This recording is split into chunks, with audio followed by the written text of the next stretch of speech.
Good morning, good afternoon, good evening, whenever you're watching this. Council update from Monday, May 11th. Starting again with the committee of the whole meeting that started at 1 o'clock. So the first thing we had was a delegation that came forward.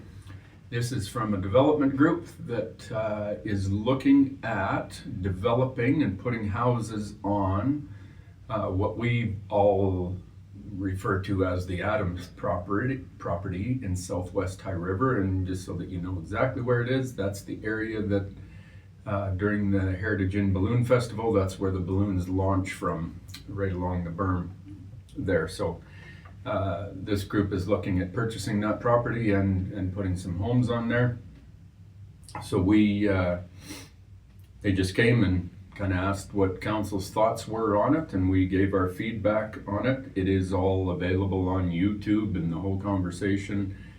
There was, thoughts around, my biggest concern is the integrity of our flood infrastructure, which is that berm, and these berms always need to be accessible for maintenance, et cetera, and the protection of this town is still high priority number one in my world. So I've got concerns on how close they're putting these homes up against that berm.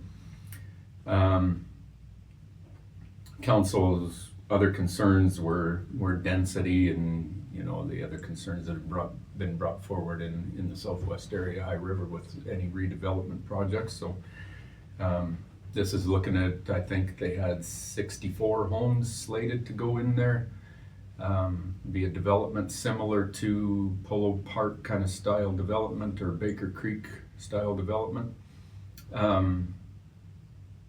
So yeah, it was just kind of them bringing it forward and seeing what council thought about it and getting our feedback. So we appreciate that, and I think it's great that they're being proactive and bringing this to council first to get our feedback rather than getting so far deep into it that they get into a bit of a mess with like we've experienced in one other area there. So all good on that one. There's no development permit or anything submitted, and they so it's just sort of in limbo there. We gave them their feedback. They're going to go back and make some adjustments and see where we go from there. Also in committee of the whole was the hazard season preparedness update.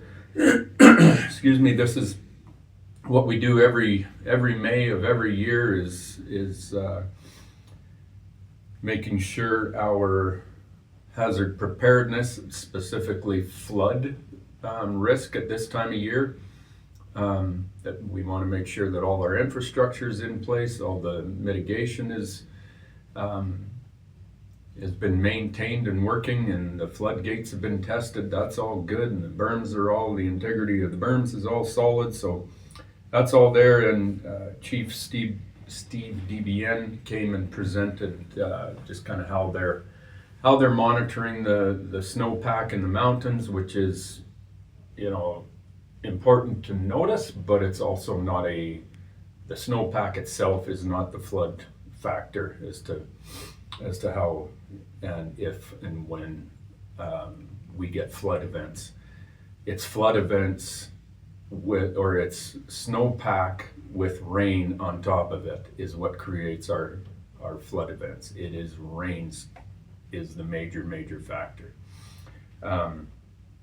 So the snowpack, the snow pillows, they're all melting as normal. Everything's fine. The river is only flowing at 34 CMS, which in correlation to 2013 flood was 1,830 CMS. We're sitting at 30 CMS. So there is zero concern right now, but that's what this whole program is about, is monitoring that so that they are staying on top of it, and they're watching it on a daily basis.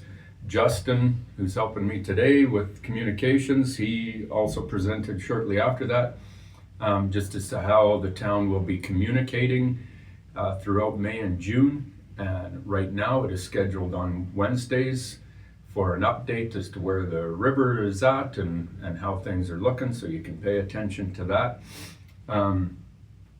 If there are changes to that, the communications will be more active, and you'll see more. But we're not pumping stuff out about this stuff on social media just to create content. That does not work in these types of scenarios. So if there's information you need to know about, it will be communicated, and it'll be on our social media channels. So Facebook and Instagram, right? Okay. So that's all in good hands. We're very confident with that. Then we got into everybody's regular High River rumor mill of the grain elevator building project out in north end of High River, north end of Center Street. You can't miss it. Everybody knows about it. It's the grain elevator apartment building that's, I would say, maybe 30% completed. There are major challenges, but the developer came and explained kind of the challenges that they're dealing with and what they're working through. They've got a lot of work to do. Currently, there's a stop work order on it that the town has placed on it due to deficiencies in the meeting safety code requirements, et cetera, et cetera. So there's a stop work order on it until they get the engineering and everything finished. The guy was very upfront that they do have issues that need to be dealt with the foundation, and they're working through those challenges, and everybody knows that the pillars at the front of the building, they're not straight, and there's reasons for that. You can listen to the whole conversation on there. I do want to caution people, anybody that's looking at this, they've asked for an extension to their development permit of another year. And there's still a lot of unknowns. So it's at your risk whether you phone that phone number and invest or put any deposits down with this project. Myself personally, I would not be doing that at this time until we see some results of the fixes that need to take place on that building. So that's where that's at. Long conversation that happened in the committee of the whole meeting. You're welcome to watch it all on YouTube. It's all there for you. The end of committee of the whole, there was a couple of variance applications. These are just very small adjustments to a couple of setbacks up in the Montrose development, and we've done about 6 of these just so that the houses all kind of line themselves up properly. So that was all good. And that was it for committee of the whole.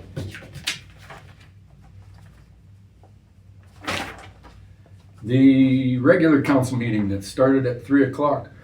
Excuse me, I need more coffee.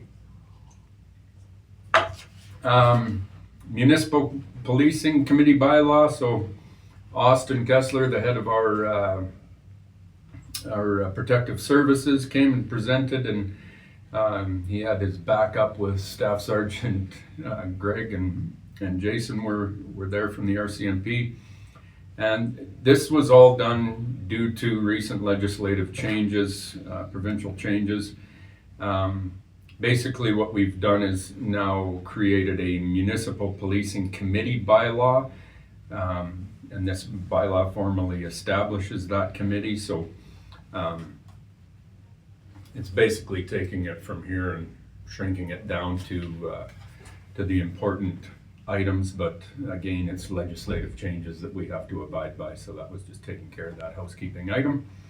Next one was the sports field maintenance policy, and Darlene Donovan, the head of our Parks and Rec, she came and presented because over the past couple of years we have received a lot of feedback, and we've done a lot of work with the soccer groups and the baseball groups in order to provide better outdoor field conditions We've worked directly with Highwood High School and Christ the Redeemer in co-sharing and maintaining the big ball diamond at Highwood High, and then one of the soccer fields on one of the Catholic schools' properties.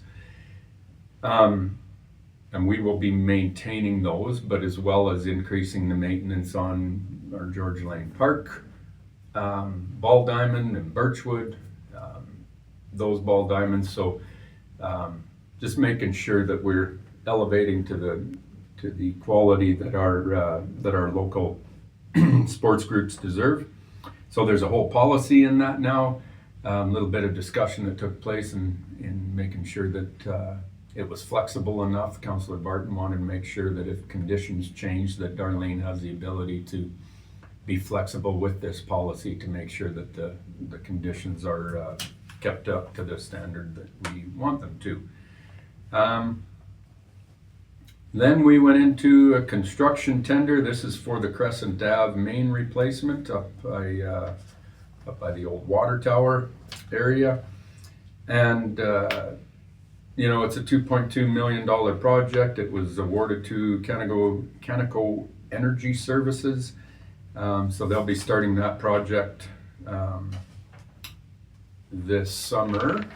And not only that one, but they also were awarded because it's cheaper if we can combine a couple of projects into these big ones. So if you remember back from the budget time, we approved this money for the Crescent Ave, but as well as a new ramp at the end of 9th Street in the southwest, so that people from the manor have an easier access up onto the berm so that they can access George Lane Park. That's what they requested. So this company will be doing that project as well.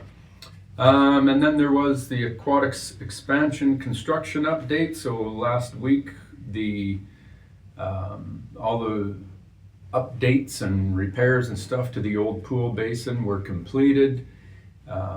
It was sealed up. It was then filled full of water for 1 week, and there were 0 leaks in it. So it was a 100% successful test on that. So tiling work has started on the old pool, and I went in yesterday with our guys and took a video of the whole facility, and I'll be posting that on my mayor's page once I get time to get that done. But it's looking great. It's time to get excited about it, because this place is going to be awesome when it's done. I'm jacked up a lot about it with the water slide and the new amenities that we have, and with the old basin being completely refinished and rebuilt. So we're going to have one heck of an aquatics facility in this town to be proud of. So get excited about it. I'll send this video out. You'll see it on my mayor's page, and we'll go from there. But that was the meeting, and rock and roll. We'll keep going. Thanks very much. Take care. Bye.